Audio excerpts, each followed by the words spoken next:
Welcome to Kenton Teaches. Enjoy the video. You start by opening Snapchat and going straight to the person's profile.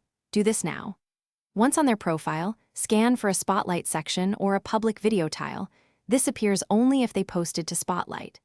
Make sure your app is updated and you're logged in, because Spotlight content is served differently across versions. If you found their Bitmoji or header, tap it to expand the profile. That reveals the content areas including public Spotlight posts when available. Once on the profile, look for a Spotlight tab or one or more video thumbnails labeled Spotlight. Tap the tab or a thumbnail to open it. You can now swipe vertically to move between their submitted clips. Spotlight behaves like a vertical feed, so swiping shows consecutive posts. Use the three-dot menu on any clip to share or save, and note why you might see different content. Spotlight displays only approved, public submissions, so not every user will have posts listed here.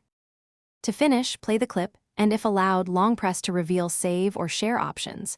Use share to send it to friends or copy link when provided.